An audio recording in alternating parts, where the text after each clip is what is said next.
This is the Lesbian Historic Motif Podcast, brought to you by Heather Rose Jones. The show looks at lesbian and sapphic themes in history and literature, and historical fiction with queer female characters, including fantastic versions of the past. We present research, interviews, news of the field, book listings, and original historical fiction for your enjoyment. For even more historic research, check out our blog.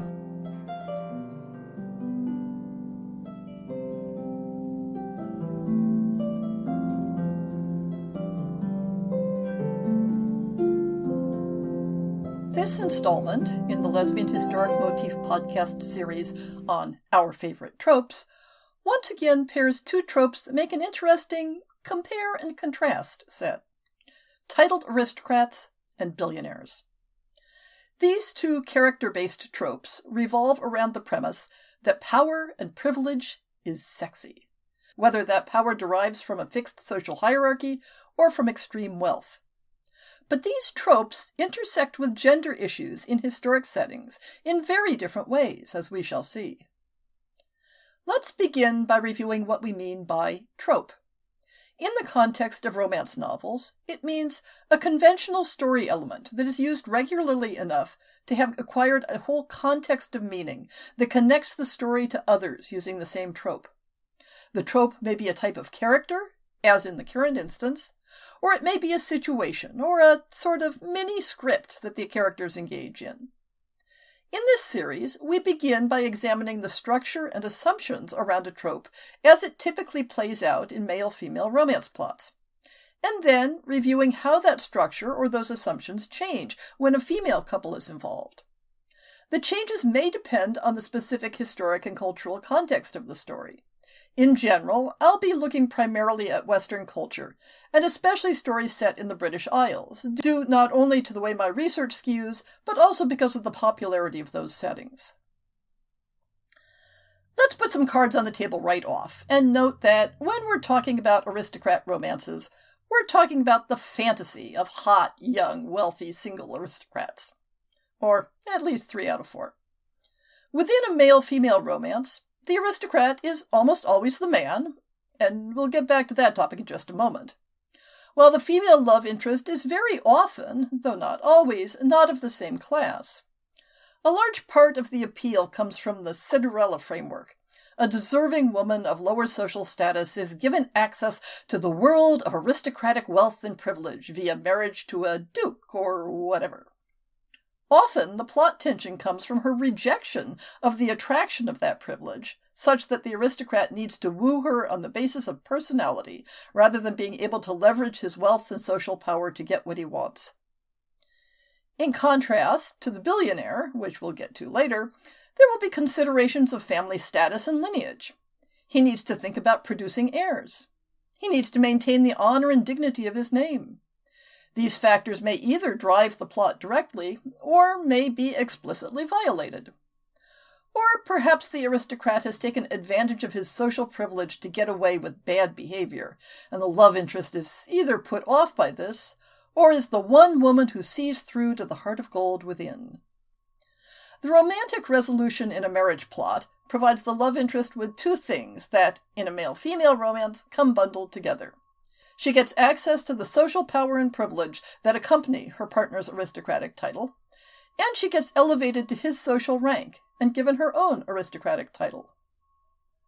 But when we apply the aristocrat trope to a romance between two women, we need to separate out those two benefits because we run into two major obstacles, one merely inconvenient and one insurmountable.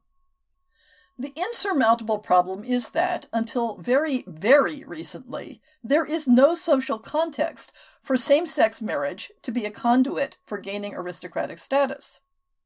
Now, there's a delightful emerging genre of queer royal romance novels that take advantage of the massive social changes in the last couple of decades. And I'd be curious to know if there are any real-world same-sex marriages where one partner held an inherited aristocratic title, and how that was handled. But within the field of historic romance, it just isn't possible. If you want to do that, you're going to need to write a secondary world historic fantasy or introduce a gender disguise element, which is a bit tricky for a character whose life will have been under the type of scrutiny that an aristocrat usually gets. I've been holding off on discussing how gender-crossing characters interact with tropes because I plan to cover that issue in its own episode. So forgive me for treating this as an absolute at this time. For a same-sex aristocrat romance, the closest you can get to a marriage plot is the equivalent of an official mistress or favorite. And, mind you, some mistresses of aristocrats were de facto spouses, with a lot of power and privilege rubbing off on them. Royal mistresses might even be granted an aristocratic title for service to the crown, though since the creation of new titles tended to reside at the top, this option wouldn't be available for dukes and earls and whatnot. But what you can't have is the romantic partner of a woman who holds an aristocratic title in her own right automatically being granted an equivalent title by virtue of that relationship. The second obstacle, which is more nuanced, is the existence of your titled protagonist in the first place. The possibilities here will vary greatly by country, and, to a lesser extent, by era. An aristocrat may acquire a title by inheritance, by marriage, or by grant. Due to the sexist nature of Western history, it's a fairly solid trend that only women acquire titles by marriage. An untitled man who marries a titled woman does not automatically acquire her title. There are exceptions. Evidently, in the Kingdom of the Two Sicilies, the husband of a titled heiress was given a courtesy title. And, as we've noted, a same-sex partner can't acquire a title by marriage in any case. If a romance heroine has a title by marriage, then either she has a living husband, which complicates the structure of the romance plot. It's perfectly historic for her to engage in a romantic liaison with a woman on the side, but that isn't a classic romance novel plot. Or she's a widow. And if she's a widow, then she will hold a dowager title by courtesy, but she will not be the primary holder of the power and status of that title. So, again, we're straying from the central prototype of the aristocrat trope. The possibility of a woman inheriting a title depends strongly on country. For example, the custom in the German states excluded women entirely from inheriting titles. In France, it was hypothetically possible if there were no male heirs available, but whether this would be carried out in practice varied from region to region and from era to era. I found a delightfully detailed study of this question in an article that I'll link to in the show notes. A woman inheriting a French title would likely have no siblings of either gender, and might be best served by having no uncles. Often, it would also require a specific royal grant. And legal theories began pushing back even more strongly against these exceptions in the 17th century, upholding the principle that only men should inherit titles. I found references to instances of women inheriting titles in some regions of Italy. In the United Kingdom, which is statistically prominent in historic romance aristocracy, the question of whether a woman may inherit a title in the absence of male heirs depends on the specific title in question, or on the process by which the title was originally created. The largest category that allowed this was baronies created by writ rather than by letters patent, which is getting far too technical for this podcast, but be aware that it was extremely rare for the higher titles, such as duchies and counties, to have this allowance. For technical reasons involving female inheritance, a woman can only inherit the title, as opposed to the status, if she has no sisters. So if you're setting up your heroine for this situation, she needs to be the only surviving child of her family. Now, the third way for a woman to gain an aristocratic title is for it to be granted to her directly, either as a title for life only, or as a permanent title that could be passed on to her heirs. These creations included titles of all ranks: duchesses, countesses, baronesses, marquesses. Some monarchs seemed to hand these out like candy. Others created none at all. The reasons why a woman might be granted such a title don't always work well for a same-sex aristocratic romance plot. Being the favored mistress of a king was a popular path to a title, either for life or as a permanent title, as in Barbara, Duchess of Cleveland, one of Charles II's mistresses. Another motivation for granting a woman a title, especially in more recent centuries, would be to honor her deceased husband, who had inconveniently died before being ennobled. Or, in an interesting dodge, to honor a husband who was a prominent politician in the House of Commons and would have lost that office if given a peerage directly. By granting the title to a widow or wife, she could then pass it on to the man's heirs. But there are occasional examples of women being granted a personal title, usually only for life, due to their own personal merit and service. Examples include being the mother of the king's best friend, being governess to the Princess Royal, being a loyal courtier of the future Charles II during his exile, being the mother to prime ministers, or being a courtier and an artist. I found no examples of grants of this type to a never-married woman, although often to widows. Of course, in the 20th century and after, the creation of female life peers has become commonplace, especially as women have entered the highest levels of government. So, as you can see, in order to end up with an unmarried woman holding a title in her own right, you need to do some social engineering, but it can be done. Now that you have her, what are the parallels and contrasts with a man in the same position? A common feature of aristocrat romances is the mandate to marry and produce heirs for the title. In a male-female romance, this mandate is aligned with the romance plot. But in a same-sex romance, the two are in conflict. Your titled heroine will be under perhaps more than the usual pressures to marry and produce children. But her romantic entanglement with a woman will be viewed as a distraction, even if the intensity of that relationship is not generally known. This provides useful plot developments. Rather than the marriage imperative being treated as the driver of a marriage of convenience, or as off-putting to a heroine who doesn't want to be viewed as just a baby maker, it becomes the obstacle course that our titled heroine needs to maneuver while trying to win the heart of her beloved, or being won over against her wishes and perhaps even her better judgment. And there are certainly historic cases of women who inherited titles and never married, thus leaving the legacy to a collateral line. So the elements of the traditional aristocratic romance that can be retained within a suitable cultural context are one character with status and presumably wealth, a second character that lacks those features, the whole gamut of personality clashes that have to do with each of their assumptions and attitudes about that disparity, the usefulness of social status when flouting convention, and a resolution in which the less privileged character gains stability and protection from being associated with the titled character. It is hypothetically possible that your second heroine might be granted a personal title for her services to the state, thus elevating her to the same rank as her partner, but this approach requires a bit more suspension of disbelief, unless she's an ex-mistress of the king. When I talk about a billionaire trope, I am not limiting it to a specific amount of wealth, but rather using billionaire to stand in for whatever resources represent complete freedom from economic constraints. The typical heterosexual billionaire romance plot involves a character, most often the man, with extreme wealth, but who has discovered that, in the words of the Beatles song, money can't buy you love.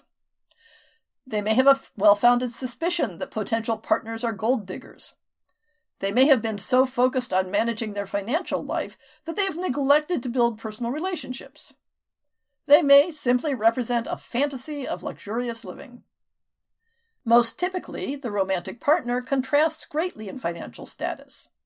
They are poor, perhaps in dire need, whether on a personal basis or for the sake of a family or organization.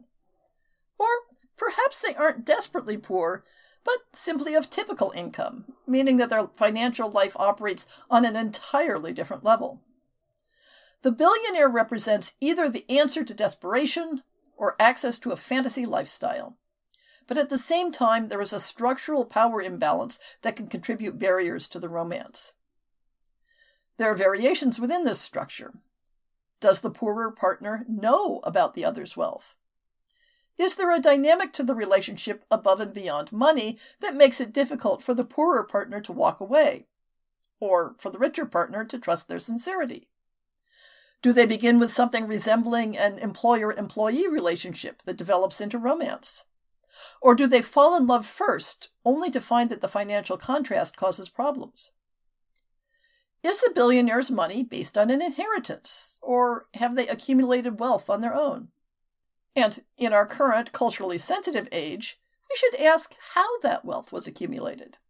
Are there factors that a reader might consider problematic, or are we going to sweep those questions under the carpet?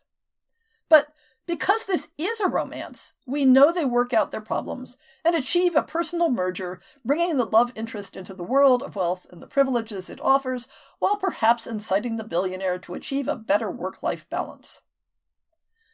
My perception is that billionaire romances more typically have a contemporary setting rather than a historic one. In historic settings, the wealthy protagonist is more often merged with the aristocratic one, unless set in a country with no aristocracy, such as the American Gilded Age or the like. But in a plot where the privileged character is female, the dynamics of wealth versus aristocracy become more relevant. So, using the aristocratic role as a contrast, how does a wealthy woman fit into a same-sex romance plot? A key difference is that wealth is less restricted than titles in how it is acquired and how it may be shared or transferred. If two women enter into a long-term romantic partnership, there are a variety of ways in which the wealthier woman can ensure her partner will enjoy financial benefits. While marriage may be the prototypical outcome of a heterosexual billionaire romance, it isn't essential for the structure and function of the trope in the way that it is when a title is involved. Furthermore, while inherited wealth is universally the most common way for any protagonist to become wealthy, and while women tend to be disadvantaged under many systems of inheritance law, it's still easier for a woman to inherit a fortune than to inherit a title. And it's much easier for a woman to acquire a fortune through her own efforts than to be granted a noble title. So, to the extent that the aristocracy trope and the billionaire trope have strong thematic parallels for male-female romances, it's easier for female couples to inhabit the one based on wealth. Once we have a female billionaire, or at least fabulously wealthy person, the dynamics of the trope can proceed in parallel as for a male-female romance. How they meet, whether the potential partner knows about the wealth from the start, what part it plays in the enticements and hurdles of their relationship, how they feel about the disparity in their situations. The differences in the dynamics will be those present for any historic same-sex courtship as compared to a different sex one. The lack of social expectations for marriage between them, but potential external pressures on them to marry elsewhere. The greater ease in social access to each other during the courtship. The question of how others view the nature of their relationship and whether the couple feel the need to mask it under a more acceptable, non-romantic arrangement. But we should return to the question of how our female billionaire acquired her wealth and how she maintains it, because these are issues that will be greatly affected by the specific culture and era of the setting. If she has inherited wealth, what sort of family background would be necessary for her to be a significant beneficiary? Has she inherited it from the direct line? In which case, must she be an only child? Or is it a bequest from someone outside the immediate family? If so, who and why? Or has she inherited it from a late husband? See the episode talking about widows for this scenario. Presumably, we want her to have personal control over her wealth. So what is necessary for this to be possible, rather than having executors who have control of it? A male heir might also have executors, especially if fairly young, but women were more likely to have only conditional access to their inheritances. Keep in mind that when we're dealing with an unmarried woman with significant fortune, she will probably need to deal regularly with men who see her as an ideal wife. But in many historic contexts, a married woman's property goes under her husband's control. So this trope doesn't work well if you try to mix it with a husband on the side, regardless of how open-minded he may be. And for that matter, any relatives of hers who might expect to inherit from her will have a personal interest, though not necessarily a legal claim, in how she ties up her fortune to benefit a partner whom they see as a stranger. This is yet one more situation where we can see many of the complexities play out in the relationship between Anne Lister and Anne Walker in the specific context of England in the early 19th century. If our heroine has earned the wealth through her own actions, what fields were open to women for this purpose? It was often much harder for a woman to establish herself in trade than for a man to do so, and often they were more restricted in what trades were available. Alternately, a business might, again, be inherited from a late husband, and then managed directly by the widow. In many contexts, smart management of real estate was a path to wealth. When banking and lending became more acceptable as a practice, women could turn a small nest egg into a significant income through micro-lending among her community, thus gaining the capital to expand into other fields. Investments were always a hazardous field, with great chance of gain being balanced by risk of loss. Whether it's investment in shipping cargoes or building projects, or, as previously noted, real estate, we can make allowance for our heroine to rise by a combination of luck and shrewdness. All of these questions will be affected by the specific context of the story. Or, perhaps, the context of the story must be tailored to make possible the particular backstory we want to give our heroine. The scope is too broad to offer more than vague outlines. In sum, both the aristocrat trope and the billionaire trope can be adapted for female couples in historic romances, but the effects and constraints are different, more so than for male-female couples. The titled aristocrat trope suffers from the dual problems that it is far less plausible, though not impossible, for a woman to hold a title in her own right, and that it is impossible for her partner to acquire a matching title via their relationship. The billionaire trope is much more flexible and adaptable if sufficient care is taken in setting up the source of her wealth. Both offer the opportunity to explore the romantic dynamics between a couple who have significant disparities of social status or income, while providing a wide variety of roads to that happily ever after. Even if it's a slightly different ever after than a heterosexual couple could look for.